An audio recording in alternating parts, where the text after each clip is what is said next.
Lah iya, lo saya di mana-mana bentuk azannya terbiasa saya. Di mana saya undang itu, semuanya jenggotannya panjang semua, ininya cingkrang semua. Saya pinter materinya ini. Besok diundang lagi saya, oh dia orang kita ternyata. Lah sebenarnya bukan saya munafik, karena itu furu'iyah.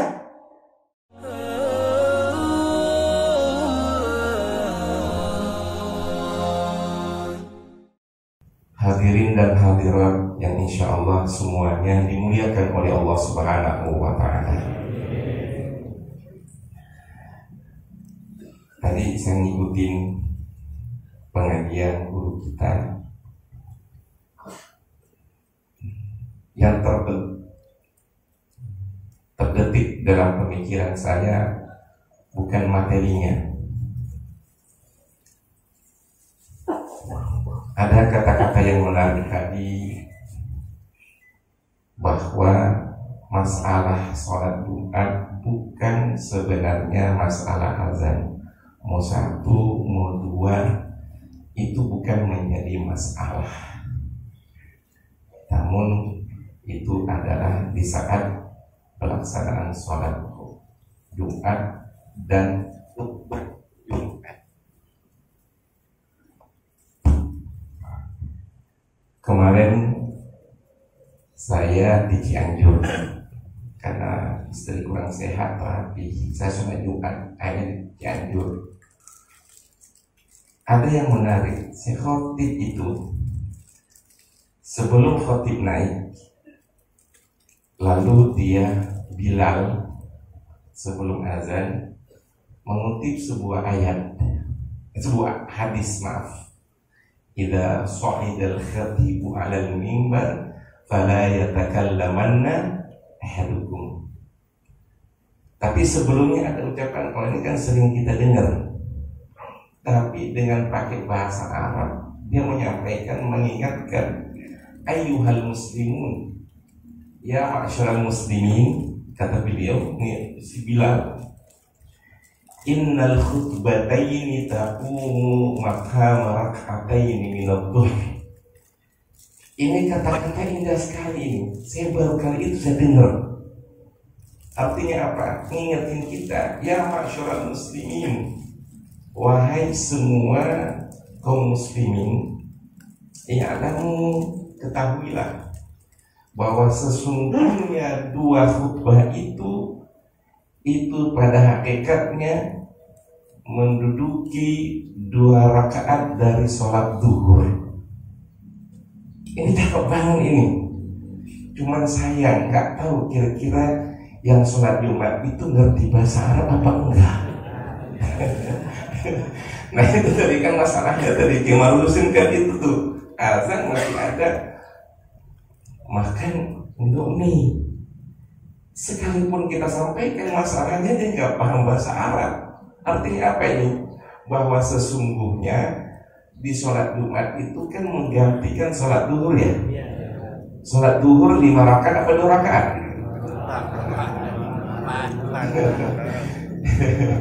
5 apa 2? 4. Ya lah, pinter. Iya, jangan mentang-mentang makan singkong dulu, lambat mikirnya. 4, sholat duhur 4 rakaat.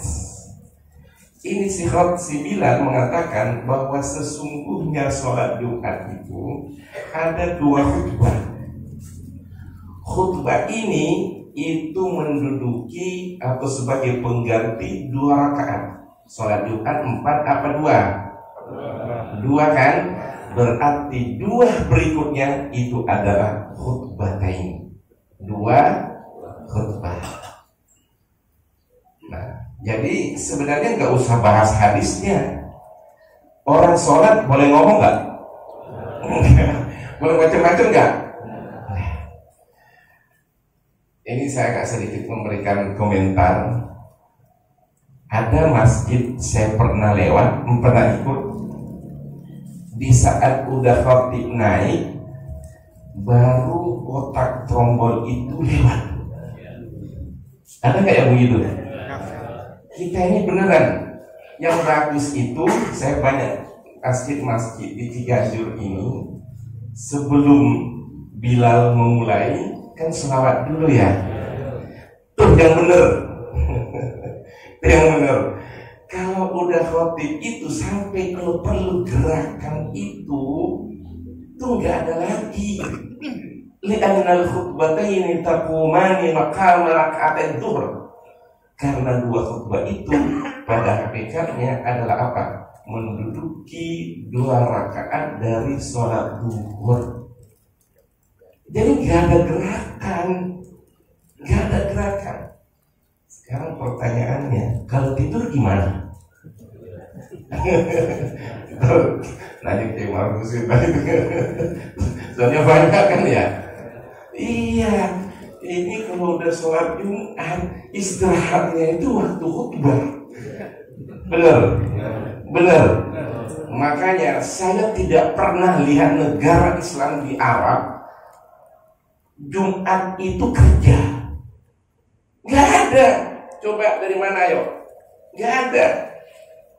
Saking hati-hatinya ulama dulu itu memberikan fatwa apa yang disampaikan beliau. Yang namanya sholat Jumat tuh gak ada kegiatan nungguin sholat Jumat biar seger. Ini enggak, kerja.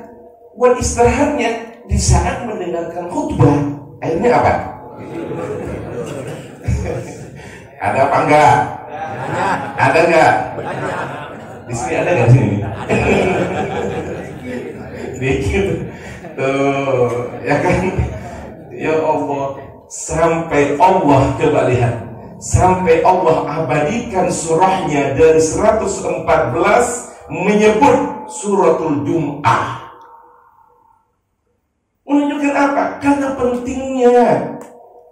Sampai Allah mengatakan, ya ayyuhalladzina amanu idza nudiya lis-sholati min yaumil fas'au ila dzikrillah. Kalau orang tahu ngerti bahasa Arab, makanya kudu tuh belajar nahu. Iya, fas'au pakai fa dan fi'il amr. Nah, saya agak sedikit ini bukan ini karena saya dipancing oleh jemaat muslim tadi. Sini ini satu azan kan ya? Satu azan nggak? Yang kenceng apa? Masjid setelah ini apa? Al-Barkah. Berapa adzan? Al-Ikhlas? Asy-Syifa? 1. Kok 1-2 ribu?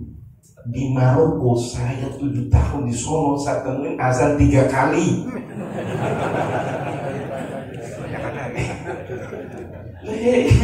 3 kali. Kan kita memperdebatkan kan nggak tahu sebabnya. Benar. Kalau perlu kasih 4. Ya 1-2 ribu gimana? Yang diributin itu adalah khutbah, bukan azannya. Betul. Nah, iya. Kau yang diributin itu, adalah khutbahnya, apa yang disampaikan tadi guru kita. Tahu kenapa azan ada ganda? Di zaman Rasulullah azan cuma satu. Gak percaya nanya bilang tuh. Iya. Di zaman Abu Bakar 1, di zaman Umar 1. Padahal Umar itu paling kontroversial terhadap Rasulullah, aneh-aneh ijtihadnya. Ya iya, maka dibikin buku Ijtihadat Umar bin Khattab. Bayangin tentang zakat, dia tidak mau ngasih lagi yang mu'alaf. Enggak, ngapain? Dikejar, kamu menentang Nabi, menentang hadis Al-Quran, ya kan? Wal mu'allafatu qulub, ada Al-Quran. Tapi Umar berani menentang. Tidak, saya tidak akan mungkin mengeluarkan zakat dan memberikan zakat kepada mu'allaf. Kenapa? Kita udah kuat. Kita kasihkan itu di saat kita lemah.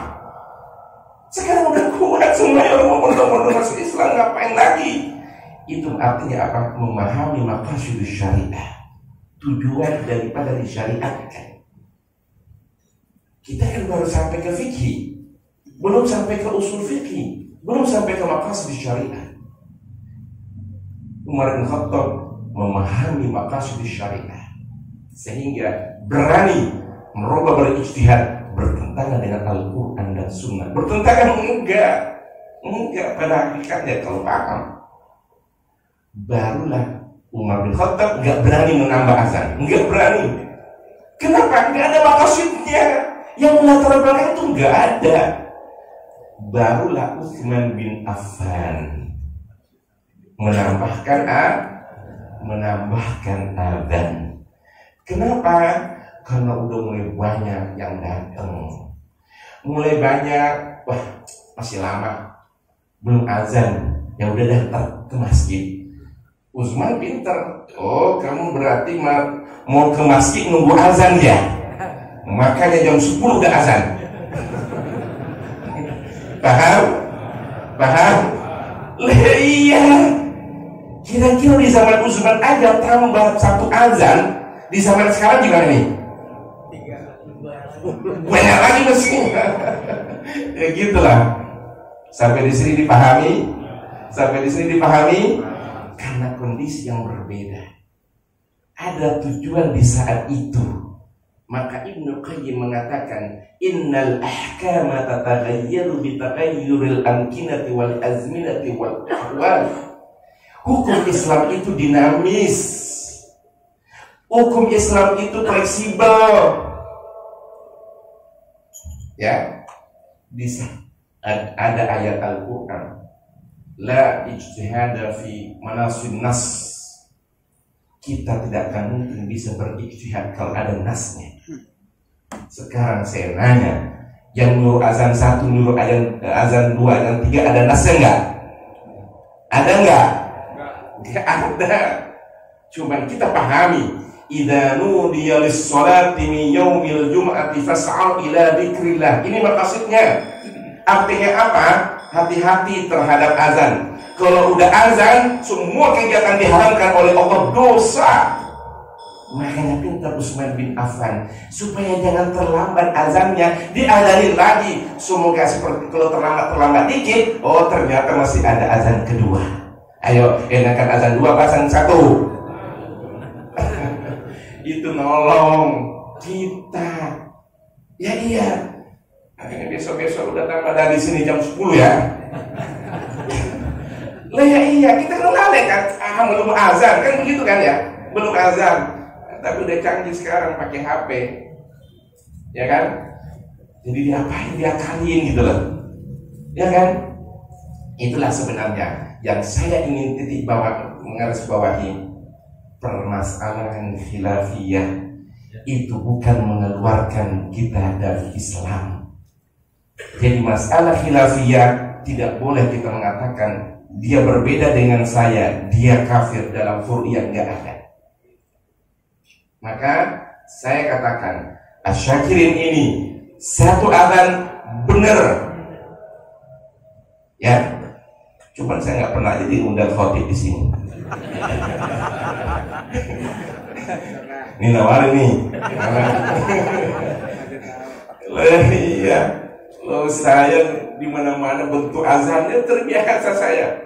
Di mana saya undang itu, semuanya jenggotannya panjang semua, ininya cingkrang semua. Saya pinter materinya ini. Besok diundang lagi saya. Oh, dia orang kita ternyata. Lesson sebenarnya bukan saya munafik, karena itu furu'iyah. Bidayatul Mujtahid kita hafal. Di pesantren dulu saya di Syukrun kelas 5, kelas 6, itu 2 tahun udah belajar di Bidayatul Mujtahid. Pergi ke Madinah 4 tahun itu dari awal bab 1 sampai terakhir itu Bidayatul Mujtahid Al-Fiqhul Muqarin. Saya ke Maroko S2 sama yang kita baca itu. Barulah saya temukan ternyata yang mengarang Bidayatul Mujtahid itu kuburannya ada di Maroko. Wah, lebih dekat lagi saya. Iya. Maka kalau masalah khilafiyah sederhana. Makanya suatu saat saya ada KMUI itu saya antar ke Maroko, lalu wudhu di musim dingin. Dia pergi keran, biasa kan di sini, langsung dia buka keran mau wudhu begitu. Datang marbot masjid. Apa dia bilang? Ittaqillah ya Syekh. Kan begitu ya, bukan saya kalau salah sendiri. Ittaqillah ya sendiri. Jangan nggak boleh begini wudhu, buang-buang air seperti itu. Ini israf, nggak boleh.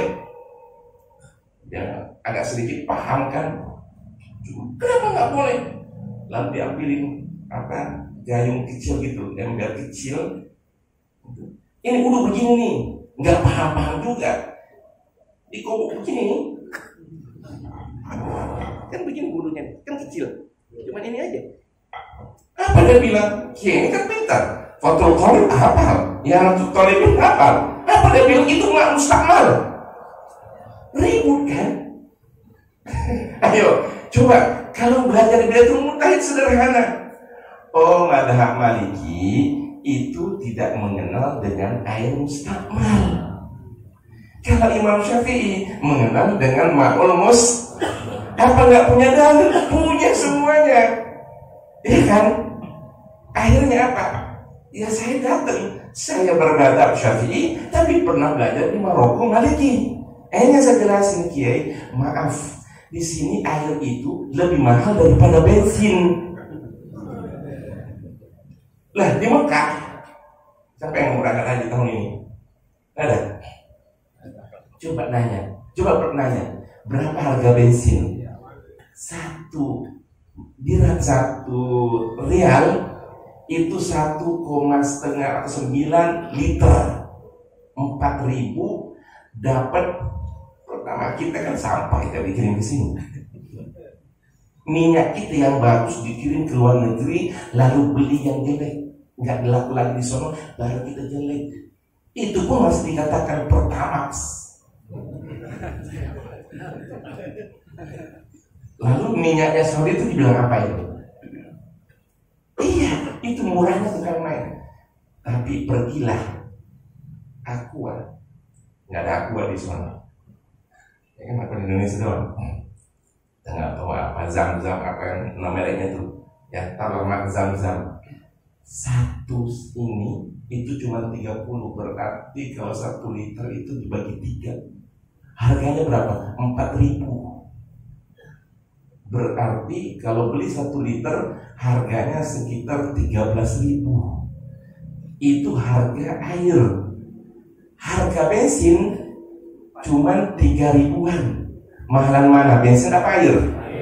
Makanya orang Arab yang punya hotel, dan istri saya tuh sering nyewa hotel. Saya tuh paling seneng orang Indonesia kalau ditinggal yang datang tuh orang Indonesia di hotel saya bersih. Cuman satu saya nggak bisa itu, orang Indonesia pagi mandi, siang mandi, sore mandi kayak bebek. Seandainya mau saya tawarin, udah dah, bagaimana untuk mandinya pakai bensin Pertamax plus? Ya kan? Coba lihat, ya kan? Itulah makanya madhab Maliki karena melihat kondisi air itu lebih mahal daripada bensin. Makanya dalam hal ini dia mengindahkan namanya al-ma'ul mustakmal. Kaidah tadi saya bilang innal ahkama tataghayyaru bitaghayyuril amkinati wal azminati wal ahwal, bahwa hukum itu bisa berubah karena kondisi tempat, karena waktu dan situasi apapun. Apa itu ada dalilnya? Ya benar ada. Ketika Rasulullah ada yang mencuri sampai disok dipotong tangannya, Umar bin Khattab tidak dipotong, diprotes oleh umatnya, oleh masyarakat muslim. Ya Umar, adil. Umar, tolong kamu berbuat adil.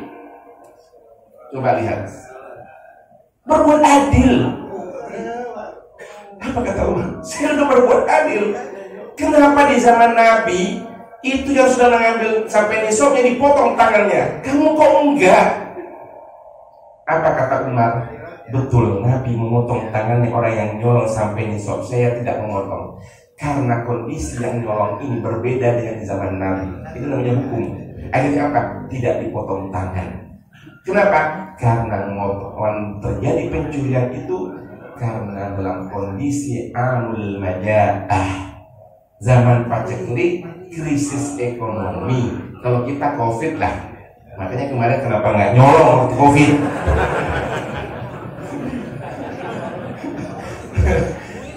itu hukum. Makanya belajar hukum itu begitu. Ya iya, fleksibel. Makanya alhamdulillah kita ini menunjukkan dinamis. Kita sudah mempraktekkan bahwa hukum Islam itu sangat dinamis dan fleksibel. Hari ini diberikan fenomena subhanallah bukan main. Yang azan 2 ikut di sini, yang azan 1 ikut yang kedua. Ya Allah, indahnya seandainya begini umat Islam cakepnya bukan main. Yang jadi masalah itu kita diobok-obok masalah hal ini karena kita nggak paham dan mau lagi diobok-obok. Betul. Yang jadi masalah sekarang ini ya karena ketua umum MUI DKI meninggal, maka wakil ketua umum menjadi ketua umum. Saya dari komisi fatwa, komisi dakwah sekarang menjadi wakil ketua umum MUI DKI. Nggak sombong. Enggak. Cuma ini aja. Saya merasa terpanggil dengan peniscayaan penodaan agama.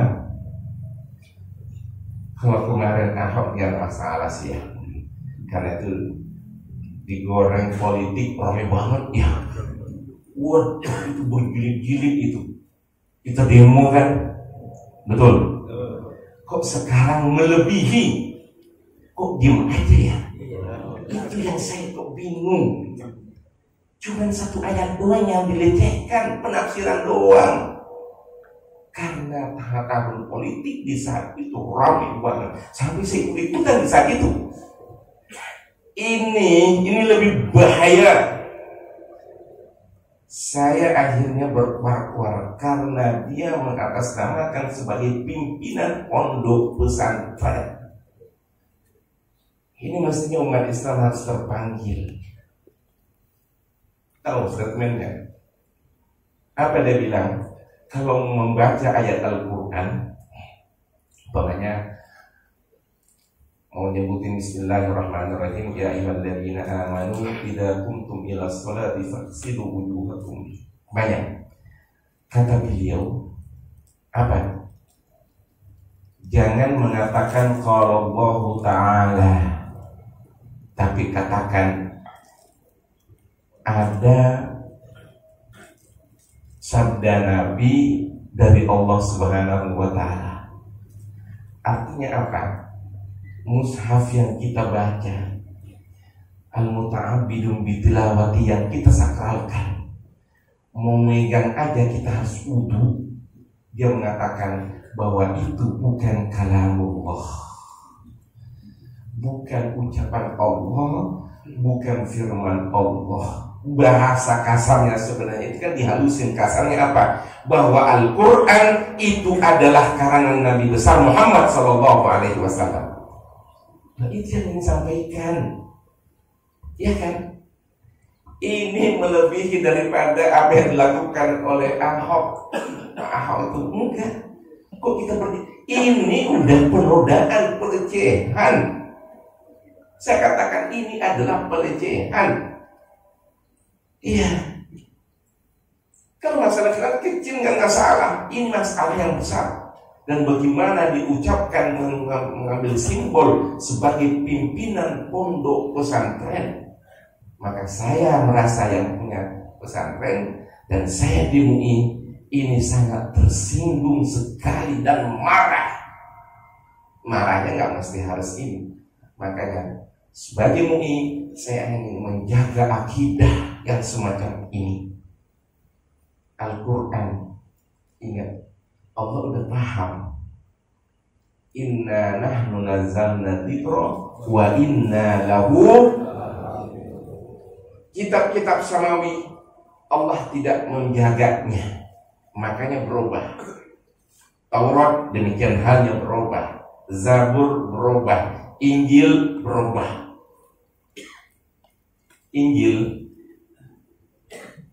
gereja-gereja di Indonesia, di Jakarta ini kan pakai bahasa Indonesia kan. Di Bandung di Arab. Dan saya cuma di Indonesia mendengarkan mengatakan Allah. Di Arab tetap mengatakan Allah. Makanya kalau dia berdoa, pasti kita semua mengaminin. Padahal itu khotib pendeta di gereja. Karena dia nggak ada bedanya. Mereka mengatakan Allah dan Allah sama. Kemarin kita ada kongres internasional lintas agama. Saya ketemu pendeta dari Lubnan. Dia kasihin kitabnya dengan bahasa Arab. Saya ketawa aja, ya Allah. Saya ngomong dengan bahasa Arab, saya punya foto itu. Itu pendetanya, pakarnya, intelektualnya orang Kristen itu di Lebanon. Dalam kita diskusi apa dia bilang, kalau mau toleransi beginilah umat Islam. Tolong kalau baca, kami ini dicaci maki oleh kalian itu 17 kali dalam sehari semalam. Gimana kita bisa toleransi? Saya bilang caci maki gimana? Kan baca surah Fatihah kan ya? Ya kan? Ihdinas siratal mustaqim, siratal ladzina an'amta 'alaihim ghairil maghdubi 'alaihim waladdallin. Ayo kita tafsirkan apa? Ghairil maghdubi 'alaihim waladdallin. Ya kan, ghairul maghdub orang Yahudi, waladdallin orang Nasrani kan ya. Tolong dong, kalau mau toleransi itu jangan dipakai. Sampai ini aja, ihdinas siratal mustaqim udah titik, amin. Kan begitu kan maunya dia kan ya. Makanya saya kadang-kadang banyak tuh kampus-kampus gak mengundang saya. Kenapa? Saya bilang materi moderasi beragama ini hati-hati. Moderasi beragama bukan berarti umat Islam ikut sholawatan di gereja. Ya. Toleransi beragama bukan berarti umat Islam ikut merayakan hari agama non-muslim. Tapi saya katakan moderasi adalah umat Islam kalau ingin menjadi moderat, konsekuen dan iltisam terhadap akidah dan imannya, itulah modern. Kenapa? Nilai-nilai Islam itu cukup modern. Kita nggak tahu Eropa, Barat yang kita agung-agungkan sekarang ini, itu belajar ceboknya aja dari umat Islam. Nah, cebok aja yang benar istinja, baru istinja dalam fikih, itu belajar dari umat Islam. Itu yang kita nggak modern. Udah selesai ya? Terus marahnya apa ceramahnya? Nah iya. Makanya saya bilang belajar dong. Saya berikan konsep. Makanya kemarin pendeta saya ini dengan apa moderasi lintas agama. Itu pendeta saya maksud sebutin pendeta Jakarta. Saya ketemu lagi kemarin Kapolda. Akhirnya nggak bersalaman dengan saya. Saya bilang saya WA ke dia waktu dia ngasih saya nomor telepon, saya bilang salam. Tapi saya nggak mengatakan assalamualaikum, karena assalamualaikum khusus untuk orang muslim. Non muslim, iya saya mengucapkan salam, tapi dalam hatinya, yang hati saya mengatakan salamun ala man ittaba'al huda. Saya memberikan selamat doa kepada orang yang mendapatkan hidayah, dan saya doakan dia mudah-mudahan dia mendapatkan hidayah. Tapi kalau saya ngomong begitu kan dia tersinggung kan? Makanya saya sebutin salam. Dalam hati saya, ala man ittaba'al huda.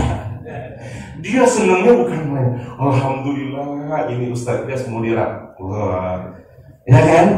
Saya akalin. Iya, begitu. Saya tetap menonjolkan identitas kita. Saya kalau ke luar negeri, coba nanya dah. Saya nggak pakai imarah, enggak. Saya pakai imamah karena saya lihat player yang di-share itu pakai imamah. Tapi kalau saya pakai peci hitam, nanti saya disuruh keluar. Enggak, imamah itu, nah itu pakai imamah.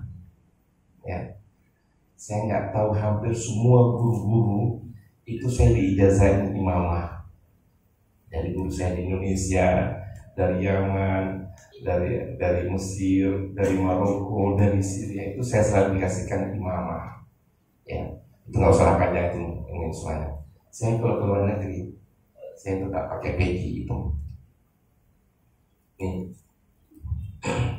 saya ada undangan di Aljazair. Saya bilang daripada Aljazair, buat saya sekali nanti akan nyebrang ke Maroko dan ke Tunis. Biasanya kalau begini, paling tidak saya beli peci hitam itu setengah lusin. Kenapa? Justru saya pakai peci ke luar negeri, negara-negara lain, justru saya dihargai. Ketimbang saya nggak pakai peci, pergilah ke negara-negara Teluk, kita dianggap apa? Ini TKI. Ayo, nggak pakai peci dianggap TKI. Kalau pakai peci kita dihargai. Mau pakai peci apa enggak? Lah iya, saya kalau di imigrasi, saya pakai peci. Dari jauh orang imigrasinya pasti saya didahului. Saya tahu negara-negara tertentu orang imigrasinya, kalau di sana kan di luar negeri itu polisi, kalau imigrasinya itu datang polisi, dia bilang Indonesia, iya, sini, langsung didahuluin itu. Banyak kan begitu. Tapi ujung-ujungnya itu pecinya cakep juga ya. Itu yang nggak enak terakhir itu loh. Saya tahu dah. Akhirnya apa? Tunggu ya, nanti kopernya saya kasih nih. Kasih. Ya Allah, terima kasihnya bukan main. Saya merasa dihargai banget. Tuh, gara-gara saya ke Eropa pun nih. Ada saya untuk mau Prancis saya. Visanya belum keluar, cuman udah oke, ada undangan. Di Prancis itu ada 33 zawiyah tarekat tijaniyah. Allahumma salli ala sayyidina Muhammadin al-Fatih lima ughliqa wal khatim lima sabaqa nasiril haqqi bil haqqi wal hadi ila siratikal mustaqim wa ala alihi haqqa qadrihi wa miqdarihi al-azim. Di Prancis yang kita anggap negara sekuler, ya, ternyata di situ ada lebih 330 setiap saat mengkumandangkan salatul fatih. Kok di sini nggak pernah saya dengar ya? Coba lihat, ya. Tapi saya tetap akan pakai peci hitam. Ternyata kita menunjukkan identitas kita sebagai seorang Muslim, malah justru kita dihargai. Jepang maju, apakah dia meninggalkan agamanya? Cina, coba lihat, apakah dia meninggalkan agamanya? Justru mereka memperkuat iltizam terhadap agamanya, justru mereka maju. Kok umat Islam tidak mau? Malu, ya kan? Saya kemana-mana saya masih pakai sarung. Kadang-kadang kebetulan saya di jalan terus ke mall, saya pakai sarung. Kadang-kadang saya biarin aja. Loh, pakai sarung kebanggaan kita kok. Kenapa harus ini? Ya kan? Saya pakai jubah biasa. Enggak, saya nggak malu. Iya, makanya saya katakan moderasi agama. Orang modern itu yaitu orang yang konsisten, yang memegang teguh terhadap agamanya.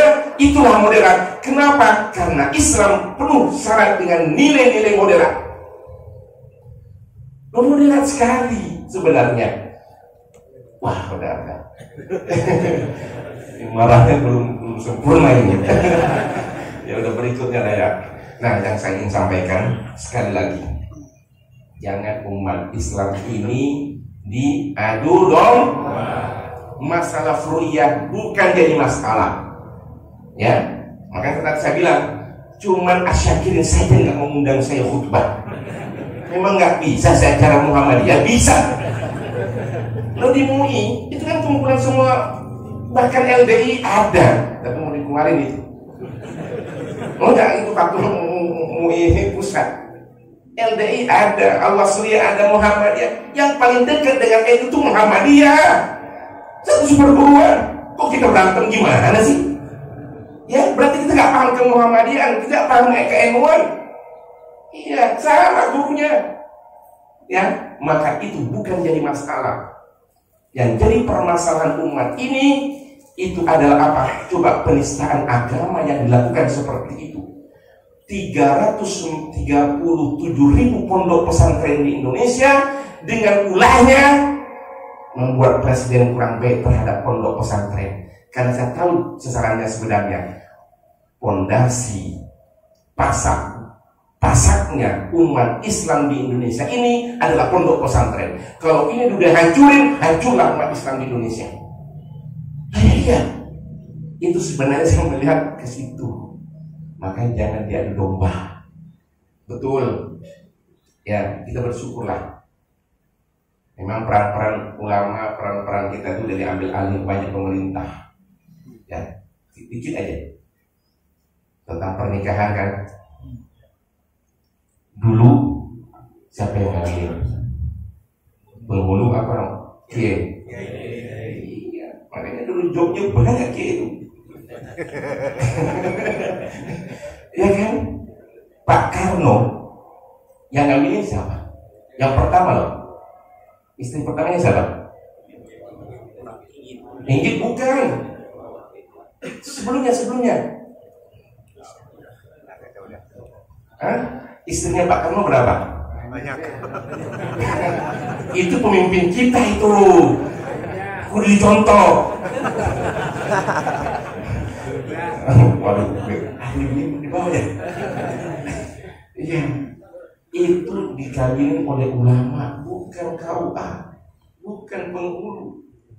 Tapi sekarang ada undang-undang 1975 udah jobnya kiai udah diambil. Betul.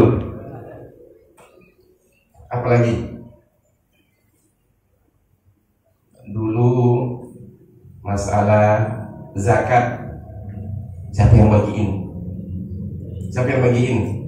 Ya kiai. Sekarang ada undang-undangnya kan? Sekarang kalau ngumpulin itu bisa kena pidana. Wakaf sekarang udah ambil alih semua. Hampir semua diambil alih sekarang. Ya, apa yang belum ketinggalan? Ngurusin mayat doang belum diambil. Ya kan? Artinya apa? Kita mayoritas umat Islam, ya, kudunya pemimpinnya tetap harus umat Islam. Karena undang-undang kita, peraturan pemerintah itu banyak diambil alih dari kiai ke pemerintah. Maka pemimpin kita mayoritas umat Islam, makanya harus umat Islam. Harus umat Islam. Ya kenceng dong, harus umat Islam. Paham kan maksud saya? Bukan kampanye saya belum. Ya, itu kira-kira yang perlu saya sampaikan. Mohon maaf atas kekurangannya. Alhamdulillah, saya merasa senang sekali bisa bertemu lama, nggak suan dengan guru-guru dan keke ini. Mudah-mudahan kita dipanjangkan umur oleh Allah Subhanahu wa taala, yang sakit mudah-mudahan diangkat penyakitnya oleh Allah Subhanahu wa taala, dan mudah-mudahan Allah mudahkan semua urusan kita. Rabbana taqabbal minna bisirril Fatihah.